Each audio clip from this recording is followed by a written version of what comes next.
quiero leerles una historia para que usted entre en el contexto de lo que vamos a hablar esta tarde. Amén. Y dice de la siguiente manera: la fábula del caballo y el ciervo. Cuenta una historia que un caballo vivía solo en un hermoso prado, pero cierto día apareció un ciervo que empezó a comerse su hierba y a beberse su agua. El caballo, furioso por la invasión de su territorio, se obsesionó con la idea de vengarse del ciervo a toda costa. Como el caballo por sí mismo no podía sacar al ciervo, le pidió ayuda a un hombre. El hombre aceptó ayudarlo con la condición de que el caballo debía dejarse colocar una silla de montar y un freno en la boca para poder deshacerse del ciervo. El caballo, ciego por el rencor, aceptó con tal de ver sufrir a su enemigo. Juntos persiguieron al ciervo y lo mataron. Al terminar, el caballo le dio las gracias al hombre y le pidió que por favor le quitara la silla y el freno. El hombre le dijo: ahora que he visto lo útil que eres, no te dejaré ir. Cambiaste tu libertad por tu venganza. En la vida, cada uno de nosotros ha tenido circunstancias donde nos hemos encontrado ante una ofensa. Alguien nos ha ofendido, o quizás de manera directa o indirectamente.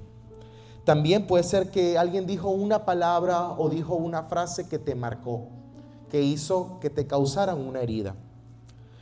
O simplemente algún acontecimiento en tu vida importante que haya hecho que hayas tenido que guardar rencor, hayas tenido que guardar resentimiento. Pues hoy vamos a estar hablando de la reacción que sale de nosotros cuando tú y yo somos ofendidos, somos ultrajados, somos humillados. Y la reacción que muchas veces se gesta ante una ofensa es una rabia desmedida, unos pensamientos obsesivos, y se gesta la venganza.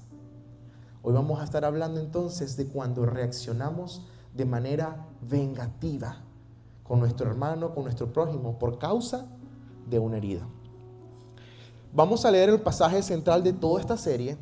Durante toda esta serie hemos estado leyendo un pasaje que queremos que usted se lo lleve en su corazón, porque este pasaje de Santiago nos habla de realmente nuestro deber como cristianos ante las circunstancias. Cuando vienen a nosotros situaciones, vienen problemas, vienen circunstancias, ahí cuando nosotros cómo reaccionamos. Y fíjense lo que dice Santiago. Ahora sí, mi hermano. Santiago en el capítulo 1, verso 19 al 25 dice: por eso, amados hermanos, todos ustedes deben estar dispuestos a oír, pero ser lentos para hablar y para enojarse. Porque quien se enoja no promueve la justicia de Dios. Así que despójense de toda impureza y de tanta maldad y reciban con mansedumbre la palabra sembrada, que tiene el poder para salvarlos. Pero pongan en práctica y no se limiten solo a oírla, pues se estarán engañando ustedes mismos. El que oye la palabra pero no la pone en práctica es como el que se mira a sí mismo a un espejo. Se ve a sí mismo, pero en cuanto se va, se olvida cómo es.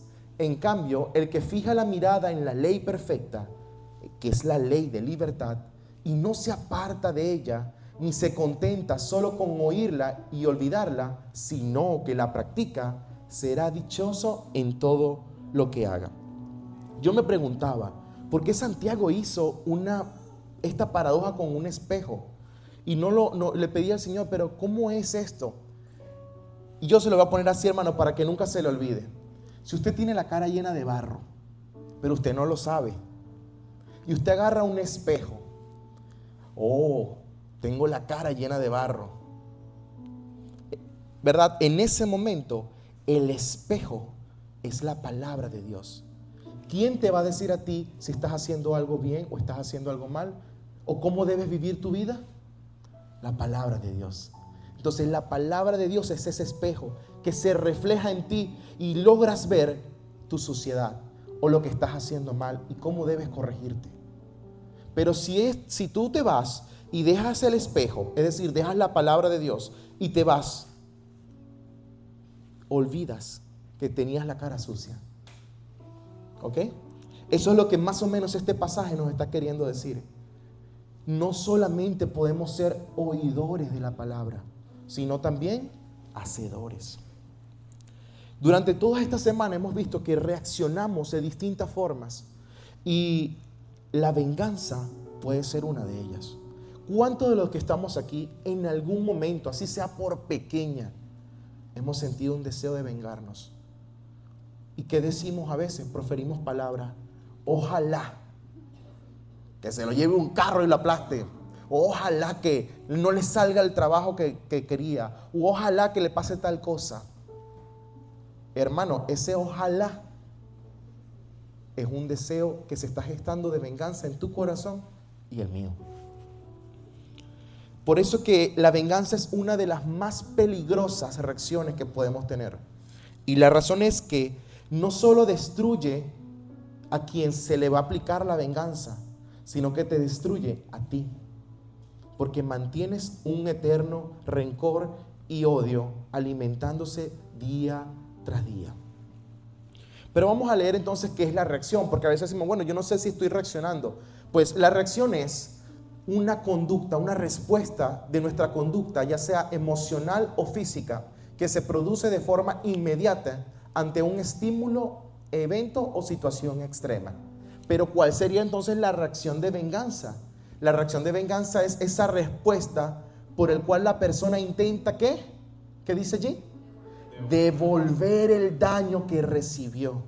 Cuando usted recibe un daño, sea cual sea el daño, pequeño, grande, como sea, cuando usted recibe un daño, usted quiere devolverlo, entonces en ese momento se está gestando en usted un deseo de vengarse, creyendo que esa devolución del odio o del daño que recibió va a alivianar o va a aliviar el dolor o a mitigarlo, el dolor que usted lleva por dentro. Por eso que es tan importante que nosotros nos veamos en la palabra y nos examinemos, porque así vamos a saber si realmente estamos nosotros con la cara sucia o con la cara limpia. Amén. ¿Estamos todos aquí? ¿Sí? Ok. Vamos a leer una historia antes de empezar nuestro pasaje y antes de el pasaje de la historia central que vamos a estar estudiando el día de hoy. Quiero darles un resumen de esta historia porque es muy larga. Fueron aproximadamente 10 capítulos de historia. Así que cuando usted tenga oportunidad, vaya a su casa, la lea con calma. Nos vamos a estar ubicando en Génesis capítulo 37 y vamos a estar estudiando la historia de José. La palabra dice en Génesis 37, del 3 al 5, que Israel, es decir, Jacob, amaba a José más que a todos sus hijos, porque era para él el hijo de su vejez. Y le hizo una túnica de muchos colores, y sus hermanos vieron que su padre amaba más a José que a todos ellos. Por eso, ¿qué dice la palabra? Lo odiaban y no podían hablarle amistosamente. Dice la palabra que José tuvo un sueño y se lo contó a sus hermanos y ellos lo odiaron aún más. Le voy a poner un contexto, si me apoyas con la siguiente lámina, por favor. No sé si logran apreciar, pero más o menos la vida de José en estos capítulos del 37 al 41 pasaron muchos acontecimientos.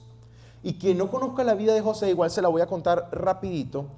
José era el menor de 11 hermanos para el momento. Y José era el hijo de la vejez de Jacob. Y por esa razón Jacob lo amaba tanto, porque era su hijo más pequeño. Y no solo era el más pequeño, también era el hijo que él había tenido con la mujer que él amaba, que era Rebeca. Gracias, se me fue el nombre con Raquel, siempre confundo Raquel con Rebeca. Y en ese momento, cuando él tiene ese niño y estaban todos sus hermanos, los otros hermanos mayores que él los había tenido con la hermana de Raquel, disculpen, porque era Raquel y Lea.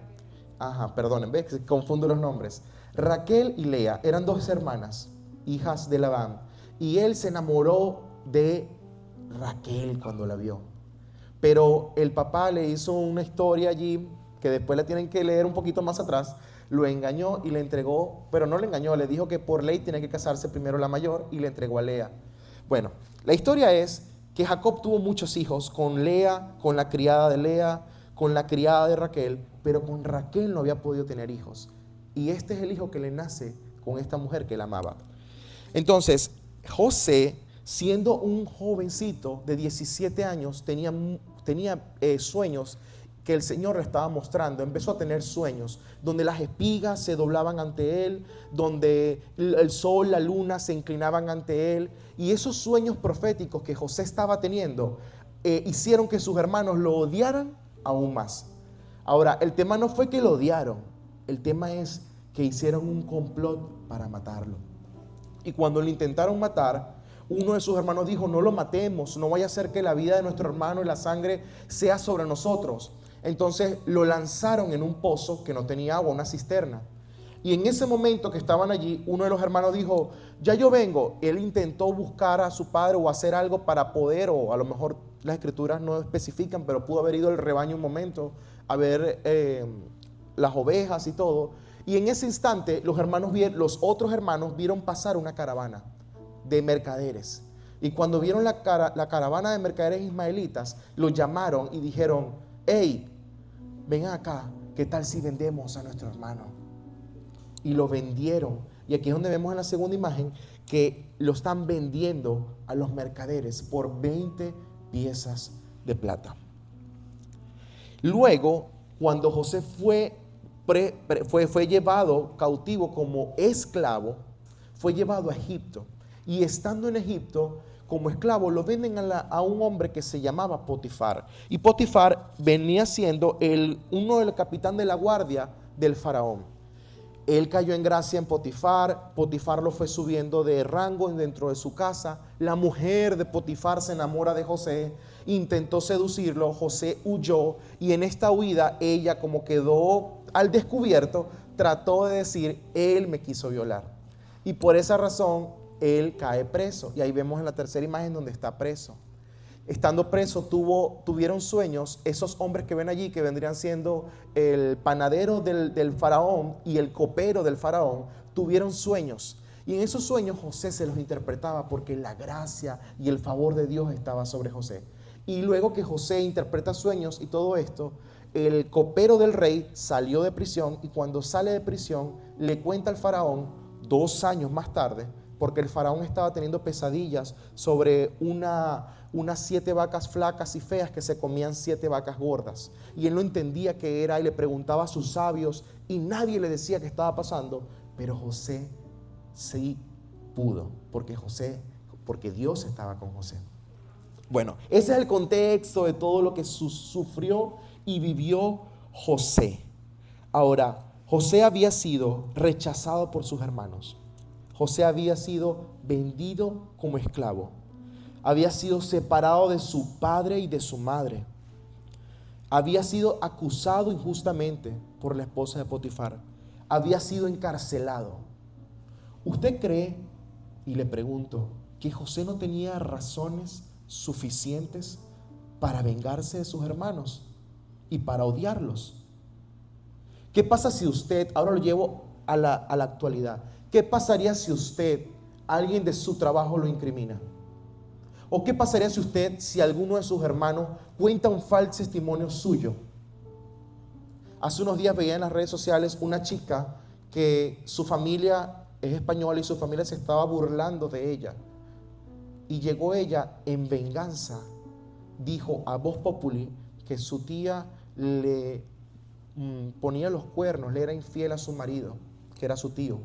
Y lo dijo por las redes sociales, lo cual acabó el matrimonio de la tía. Hoy en día vemos que las personas no pueden en un momento determinado soportar una herida, un dolor, porque buscan la manera de reaccionar y de destruir. Porque el mundo se está moviendo Dime ojo por ojo y diente por diente. Así vivimos hoy en día, con odio, con resentimiento. Ahora, pregunto yo, ¿cuántas personas hoy siguen reaccionando desde la herida? ¿Cuántos de ustedes a veces siguen respirando por una herida que no ha sido sanada? Y vamos a ver el peligro de eso ahora sí, gracias Génesis. El primer punto de esta tarde va a ser: una herida no sanada es capaz de alimentar el corazón con deseos de venganza. Cuando usted tiene una herida de alguien, que alguien le hizo algo a usted, y usted vive alimentando con pensamientos obsesivos: es que él me hizo esto a propósito, es que ella me dijo eso así porque ella me quería lastimar, es porque ella quería destruir mi vida, quería acabar con mi matrimonio, o quería hacer esto, quería hacer lo otro. Cuando usted empieza a tener y alimentar esa herida, usted va, en pocas palabras, gestando un deseo de venganza dentro de su corazón. Ahora, volviendo a la historia de José, dice la palabra que cuando él habló al faraón y le dijo que el sueño representaba que las 7 vacas flacas y feas que se comían a las 7 vacas gordas y hermosas, ese sueño representaba que venían 7 años de escasez y hambruna, luego de venir, primero venía, 7 años de abundancia, y que luego venían 7 años de escasez. Y José le explicó al faraón lo que tenía que hacer y le dijo: busca un hombre sabio que pueda hacer todo esto que yo le estoy diciendo. Y el faraón se quedó sorprendido y dijo: ¿el hombre eres tú? El hombre eres tú. Y escogió a José por encima de todos y lo puso como segundo al mando, tanto así que se quitó el anillo y se lo dio, y nadie movía nada si José no lo autorizaba. Él era el después del faraón. Cuando vino la época de hambruna, que pasaron los 7 años de abundancia y entraron los 7 años de escasez, la tierra tuvo hambre. Dice la palabra que en toda la tierra había hambre. Y llegaron los hermanos de José, que su papá Jacob les dijo: vayan a la tierra de Egipto y compren alimento, porque he oído que ellos tienen alimento. Y fueron los hermanos de José. Y aquí caemos en este punto de la historia. El ciclo se cerró. Los hermanos nunca se imaginaron que la persona a la cual llegarían a pedirle alimento era aquel hermano que había sido ultrajado, golpeado, tirado en un pozo, vendido por ellos mismos. Y de paso, le dijeron a su padre que un animal se lo había comido porque su túnica de colores que su padre le había dado, la rasgaron y la ensangrentaron. Y se la integraron a su padre diciéndole: él murió. Vamos a leer Génesis capítulo 41, ya bajo en este contexto. Por eso es que he tratado, sé que es mucho lo que he explicado, pero es más o menos resumiendo un poco la historia de todo lo que pasó. Y Génesis capítulo 42, este momento de encuentro con sus hermanos, dice: al ver José a sus hermanos, los reconoció, pero fingió no conocerlos y les habló duramente y les dijo: ¿de dónde han venido? Y ellos le respondieron: de la tierra de Canaán para comprar alimento, le respondieron. Entonces José había reconocido a sus hermanos, aunque ellos no lo habían reconocido a él. Entonces, poniendo más o menos el evento, ellos salen de la tierra de Canaán con hambre, llegan a Egipto, y en Egipto se encuentra José administrando todos los recursos que él había cosechado durante 7 años de abundancia. Y ellos llegaron a pedirle a él, pero cuando llegan a pedirle a José, José los reconoció enseguida, pero ellos no lo reconocieron a él. Ahora, José les habló duramente y les dijo, José se acordó de los sueños que había tenido acerca de ellos, de sus hermanos. Se acordó, le vino a la mente: yo los vi, que ellos se postraban ante mí. Y la palabra dice que los hermanos se postraron ante él pidiendo alimento. Entonces José se recordó de todo eso, y en ese momento, seamos honestos, José, por más bueno que fuera en ese momento, podía tener todavía algo de rabia, de tristeza, de dolor, de ver que sus hermanos, los que estaban ahí, lo que los vendieron, le hicieron recordar todo lo que él había vivido, y dijo la palabra que él los intentó acusar como espías. Y él dijo: han venido para ver las partes indefensas de nuestra tierra. Pero entonces los hermanos, dice la palabra, que ellos le empezaron a decir: no, Señor, nosotros somos personas, nosotros no somos espías, somos buenas personas, somos hijos de un solo hombre y somos 2 hermanos.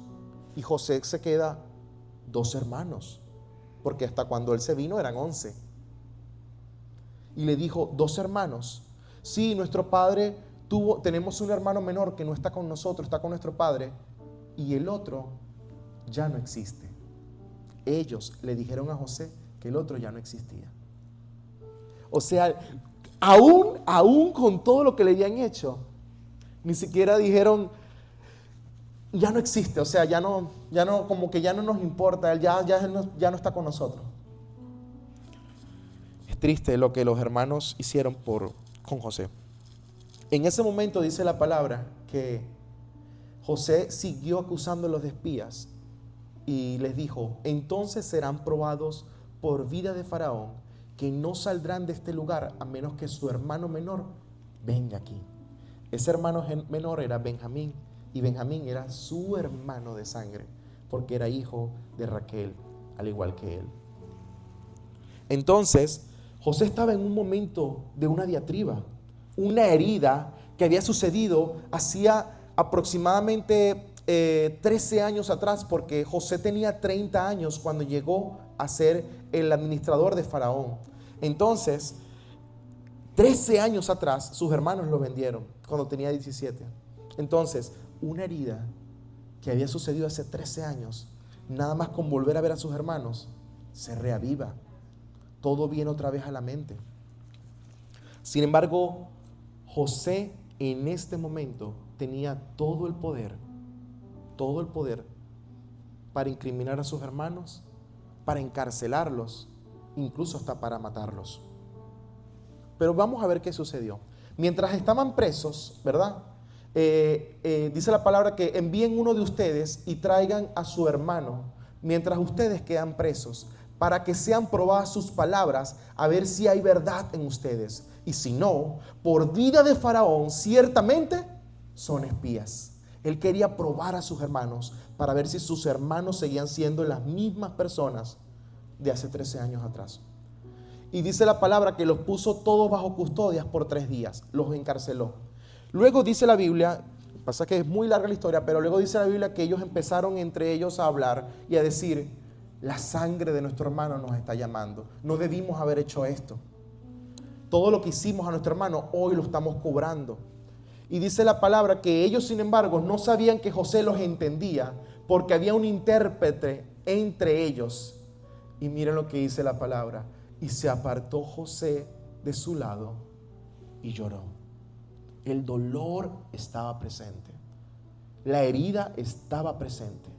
Una herida no sanada es capaz de gestar deseos de venganza. Ahora bien, dice la palabra que él agarró a sus hermanos, dejó preso a uno de ellos, que fue Simeón, y envió a los otros a buscar a Benjamín, porque él quería ver si era verdad lo que ellos estaban diciendo. Y ellos hicieron así, llegaron a casa de Jacob, él los soltó a los 3 días, quedó solamente Simeón preso, y cuando fueron allá le imploraron a su padre que les entregara a Benjamín, y su padre le dijo: ¿qué quieren hacer ustedes conmigo? ¿Me quieren matar? Ya me quitaron a José, ¿ahora también me van a quitar a Benjamín? Y le dijo uno de ellos: papá, no te preocupes, que yo pongo mi vida si algo le llega a pasar a su hermano.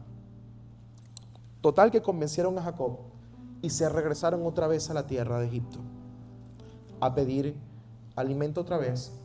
Y un detalle muy importante: José no solamente los probó en su honestidad en palabras, sino que también los probó en honestidad con hechos, porque el dinero que ellos llevaron para comprar alimento, José se los devolvió en sus propias bolsas.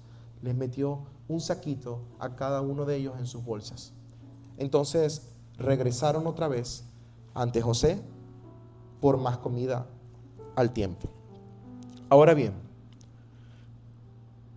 podemos ver entonces que aunque José actuó duramente con ellos y aunque los estaba probando, la Biblia dice que José lloró.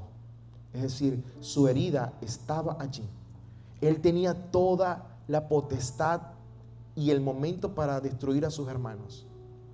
Sin embargo, José fue justo, y eso es lo que nos lleva a nuestro segundo punto, que aunque la venganza usurpa el lugar de Dios, nosotros todavía tenemos la última palabra, en el sentido de que tenemos la decisión si decidimos vengarnos o no. Pero ojo, que cuando decidimos vengarnos, estamos usurpando el lugar de Dios. Entonces, avanzando un poco en la historia, José regresan sus hermanos, los vuelve a confrontar y sus hermanos le traen a Benjamín.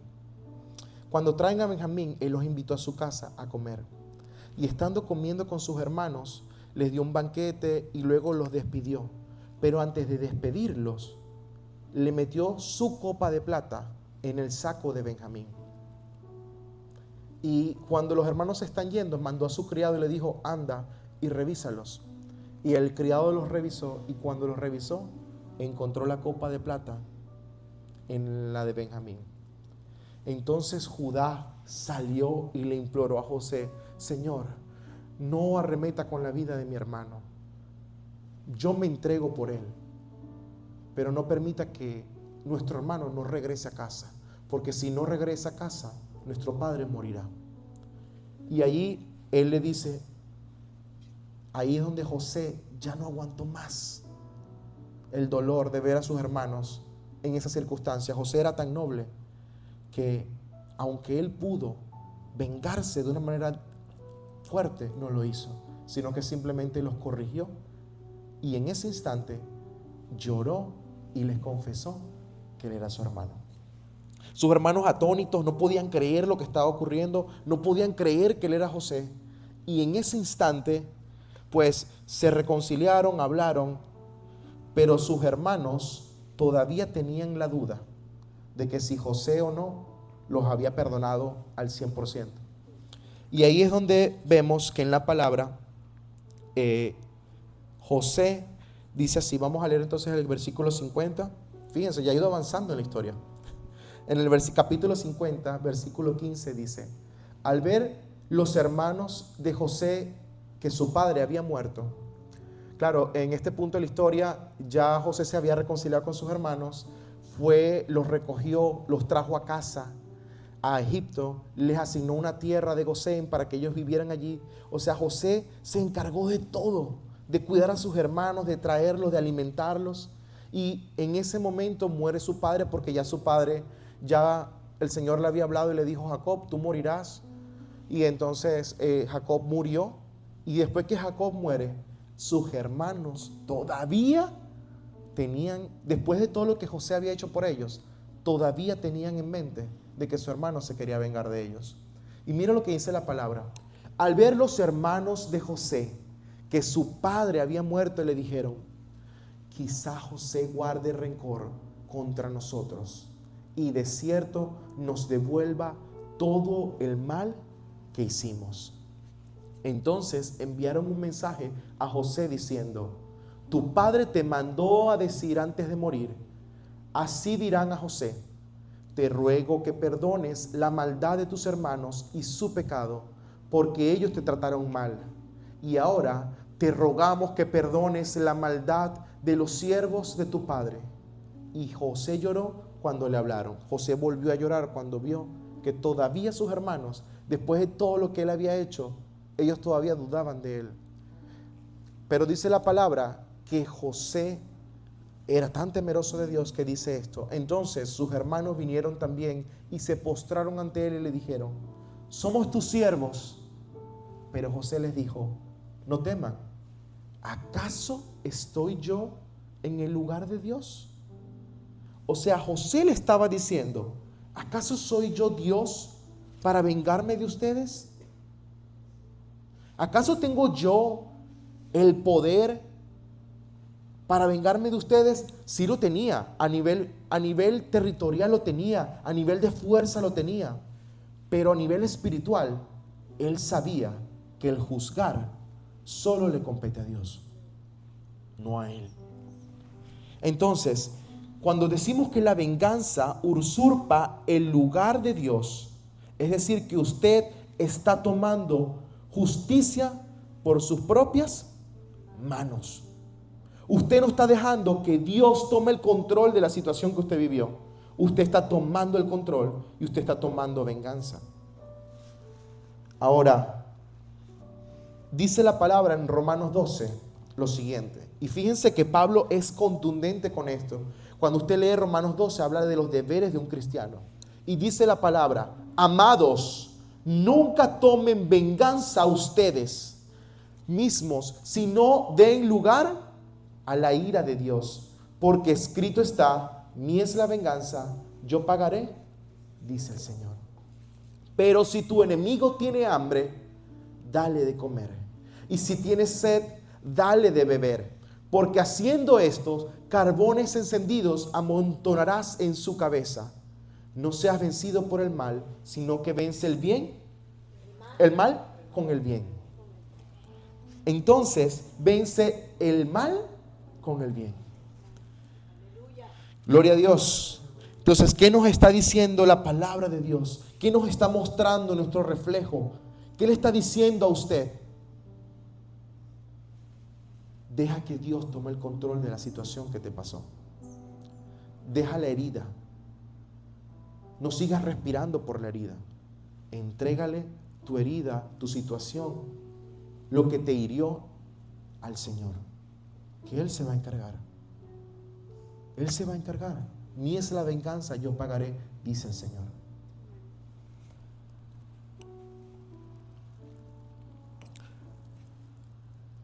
La intención de Pablo es instruir a los creyentes a no vengarse, sino a dejar lugar a la ira de Dios. Al responder con generosidad y amor a quien nos daña, el cristiano no está siendo débil o permitiendo la injusticia. Está confiando en que Dios mismo ejecutará su justicia. A veces, hermano, confundimos el hecho de doblegarnos un poco con debilidad. Pues déjeme decirle que es todo lo contrario. Cuando usted se doblega a sí mismo, cuando usted se domina a sí mismo, usted está siendo fuerte. Porque usted no está entrando en el territorio del enemigo. Usted está resistiendo. La pregunta es: ¿hasta qué punto podemos resistir? Pues esa resistencia solamente nos la va a dar Dios, nadie más. ¿Cuál es el punto? El punto es Dios. Hasta allí podemos resistir nosotros, hasta que dejemos que el Señor entre y Él siga. Pero si usted sigue resistiendo usted por sus propias fuerzas, por sus propios medios, va a llegar un punto que usted se va a quebrar y va a empezar a planificar su venganza. Pues no deje eso, hermano. Cuando insistimos en vengarnos, estamos diciendo: Dios, ese lugar no te corresponde, yo lo voy a hacer. Qué territorio tan delicado. Usurpar el lugar de Dios. Usurpar la justicia de Dios. La justicia de Dios no es como la justicia de los hombres. Su justicia es que la persona pague por sus crímenes. Pero la justicia de Dios es que Él envió a Jesús a pagar por nuestros pecados. La justicia de Dios no es la misma justicia del hombre. El hombre quiere venganza, quiere verlo preso, quiere verlo muerto. Pero Dios quizás no tiene el mismo plan para esa persona. Entonces deje que Dios se encargue. No tome usted cuentas, no tome usted parte en el asunto. Y eso es lo que nos lleva a nuestro tercer punto, y es el perdón. El perdón erradica todo deseo de venganza. El perdón elimina, desaparece ese deseo de vengarse. Cuando usted viene con perdón y responde con perdón ante una circunstancia, una persona que le hirió a usted está cerrando ese ciclo. Ojo, y doy esta frase que siempre la utilizamos porque es muy cierta. Perdonar no es olvidar.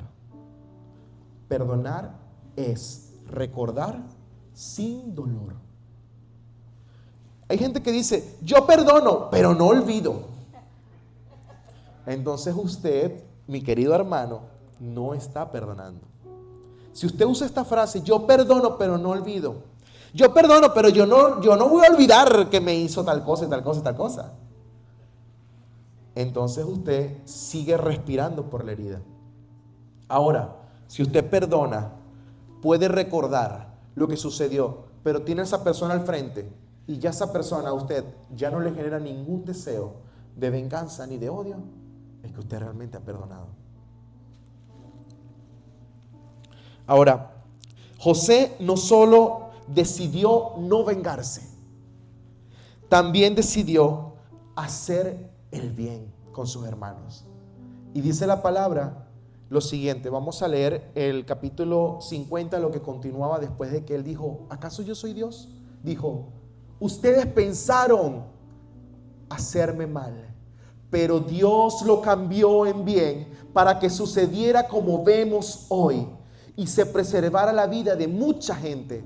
Ahora pues, no teman, yo proveeré para ustedes y para sus hijos. Y los consoló y les habló cariñosamente. Wow, qué ejemplo tenemos de parte de José. Después de todo lo que había sucedido con él, aún así les dijo a sus hermanos, yo voy a proveer para ustedes y para sus hijos. Ustedes saben que es difícil, mis hermanos, que usted venga, alguien le haga algo a usted y usted perdone, y no solo perdone, sino que tenga el deseo de ayudar a esa persona que le hirió profundamente. Pues esa es la clave, y eso es lo que nos dice nuestro Señor Jesús en Mateo, que dice, pero yo les digo, amen a sus enemigos y bendigan a los que les maldicen, hagan bien a los que los odian y oren por quienes los persiguen.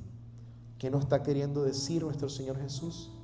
Perdone, perdone, hermano, siga adelante, ame a su prójimo, ámelo, no se vengue. Pasar una ofensa va más allá de simplemente decir, bueno, sí, yo paso la ofensa. No, pasar una ofensa es realmente procurar el bien ahora para la persona que le ofendió a usted.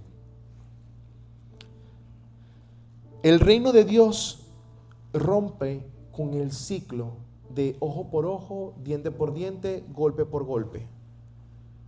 Porque el reino de Dios no se basa en retaliación, en venganza. Se basa en perdón y en amor y reconciliación. ¿Tenemos otro pasaje, disculpa, después? ¿O no? Ok, no, está bien. Ya vamos por el cuarto punto. Perdonar no significa aprobar el mal. Ojo, cuando usted perdona, usted no significa que usted está diciendo, bueno, sí, yo acepto el mal que le está haciendo. No. Perdonar significa que usted automáticamente está recordando sin dolor. No es que usted aprueba el mal que hicieron, pero usted entiende que esa persona, cuando hizo ese mal, lo más probable es que esa persona no estaba en Cristo o haciendo algo que el Señor nos ha dejado en su palabra. Que obviamente cuando una persona hace un daño a otro, es porque no está cumpliendo el principio de la palabra. Eso no significa que nosotros como cristianos no nos podamos equivocar. Nosotros nos vamos a equivocar. En algún momento vamos a proferir alguna palabra, vamos a hacer algo. Pero si usted ve, dice la palabra, si tú ves que tu hermano tiene algo contra ti ve tú y pídele perdón a tu hermano. Jesús no puso la vara tan alta del perdón, que Él no solamente decía, si tú ves que tú le hiciste algo a tu hermano, sino que tu hermano tiene algo contra ti. O sea, si ya tú detectaste que tu hermano no te está hablando, que no te está siguiendo, que algo no está haciendo, porque tiene algo mejor, un rechazo, una raíz de amargura, un resentimiento contra ti, aunque tú digas, yo no le hice nada, pero la Biblia dice, ve y tú y pídele perdón. Hay veces que somos tan orgullosos que no queremos ni siquiera doblegarnos ante las circunstancias y ante el perdón. Queremos que simplemente no, él me hizo el mal, él tiene que venir a mí y pedirme perdón. O ella me tiene que venir a mí y pedirme perdón por lo que me hizo. Pero la Biblia no está diciendo eso, amado hermano. La Biblia dice, ve tú y pídele perdón a tu hermano. Entonces, con este último punto finalizamos, y es que vamos a hacer una comparación de Cristo y José. Y vamos a ver cómo Cristo puede transformar la venganza o ese resentimiento, ese odio profundo, en gracia, en favor. Dice la palabra de la siguiente manera: mientras los soldados romanos crucificaban, insultaban a Jesús y se repartían sus ropas, Jesús dijo estas palabras: Padre, perdónalos porque no saben lo que hacen. Jesús dijo: Padre, perdónalos porque no saben lo que hacen. Jesús estaba muriendo literalmente por amor. Y estos hombres lo que hacían era lastimarlo más y más. Pero, ¿saben algo? Aunque José no sufrió lo que Cristo sufrió, José también sufrió. Y vamos a ver una comparación.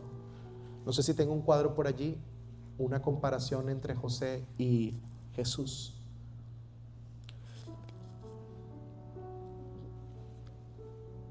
Gracias. No sé si se logra leer, pero yo lo voy a leer desde acá. José y Jesús.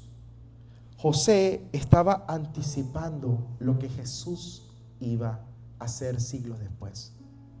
José fue traicionado por sus hermanos.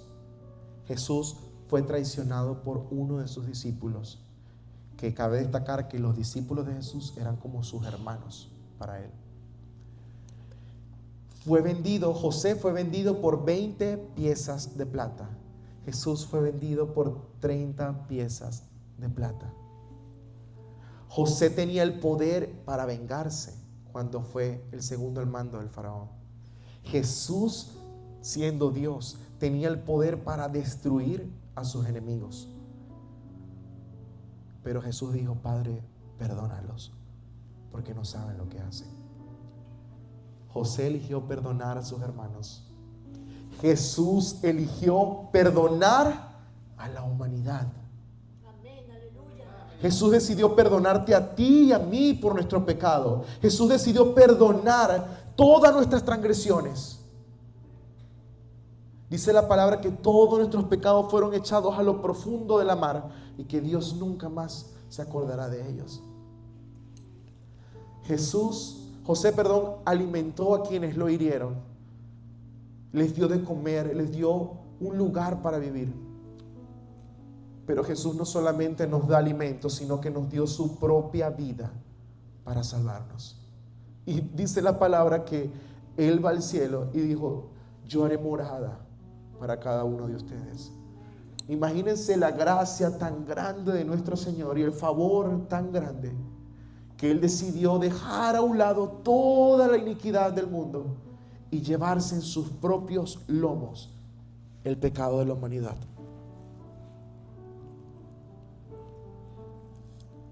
Dice 2 de Corintios 5:19: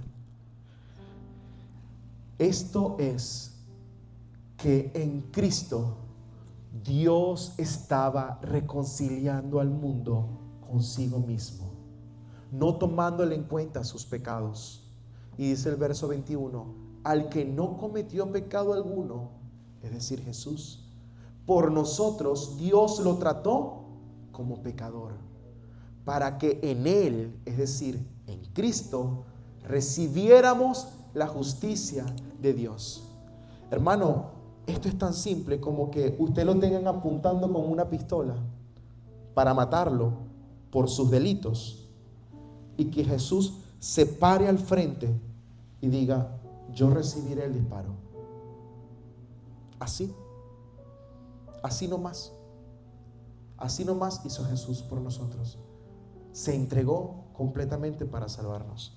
Ahora la pregunta es, ¿usted quiere seguir gestando dentro de usted venganza? ¿Usted quiere seguir teniendo deseos de odio y resentimiento contra su hermano? ¿O usted quiere transformar esos sentimientos en gracia y en favor? Con esto termino. 4 pasos para que tú puedas transformar los deseos de venganza y de odio en gracia. Primero, reconoce la herida. Tienes que reconocer que te han herido y tienes que reconocer que está latente esa herida en ti. Dice la palabra en el Salmo 139, Señor, examina y reconoce mi corazón. Pon a prueba cada uno de mis pensamientos. Usted tiene que entrar en la presencia de Dios, hermano, orar y pedirle a Dios que le muestre cuál es esa herida que usted lo estaba marcando. Y créame que Dios es tan, pero tan justo que a propósito le va a pasar las personas o las situaciones que usted lo han ofendido por el frente para que usted pueda decir, aquí es donde está la herida que tengo. Porque Dios no se queda con nada, hermano. Dios quiere transformarte. Pero si usted se deja transformar y usted va a la presencia de Dios, Señor, examina mi corazón, oh Dios. Deje que Dios le examine y le va a mostrar. Pero eso sí, cuando le muestre, reconozca. Número 2, entrégale la justicia al Señor. Entonces leímos que Romanos 12:19 dice, mía es la venganza, yo pagaré, dice el Señor. Él sigue siendo el juez justo. Él sigue siendo el que cobra la justicia. No tomemos justicia por nuestra propia cuenta. Entreguémosle la justicia a Dios. Entreguémosles eso en las manos del Señor. El tercer punto, ora por quienes te han herido. Y vemos el ejemplo de Mateo.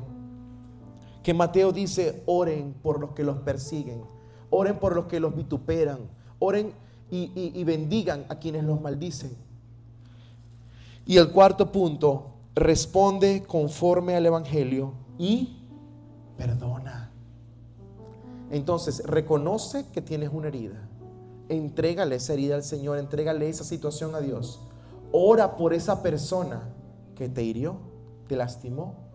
Y lo más importante, perdona para que puedas ser libre.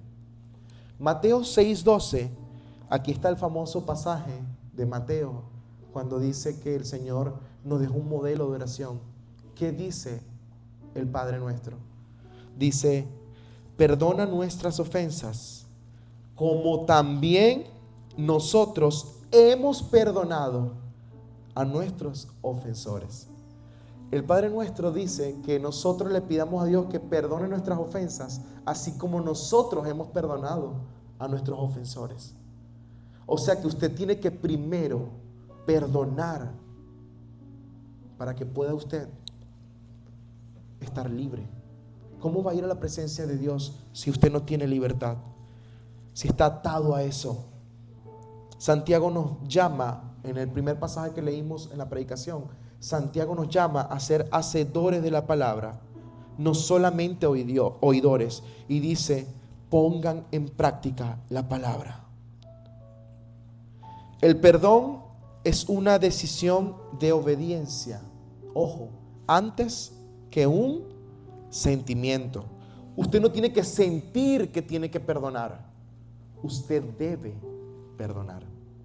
Fíjense la diferencia. No es lo mismo sentir que deber. Usted debe perdonar a quienes lo han ofendido. No tiene que esperar yo voy a esperar que sienta en mi corazón que ya es el momento de perdonarlo o perdonarla. Hermano, ese momento no va a llegar nunca. Usted se puede morir con una yuca enterrada en el corazón, así se lo voy a decir. Hay gente que se ha muerto con un odio hacia sus hermanos, hacia su padre que lo lastimó, hacia su madre que lo abandonó, y se mueren con ese odio en el corazón porque nunca decidieron perdonar. Así que no espere el sentimiento. No espere. Si usted sabe que su hermano tiene algo o usted tiene algo, vaya y pida perdón. Vaya usted primero y sea libre. Perdonar no significa aprobar que algo estuvo bien. Significa decidir que esa herida ya no gobernará tu vida.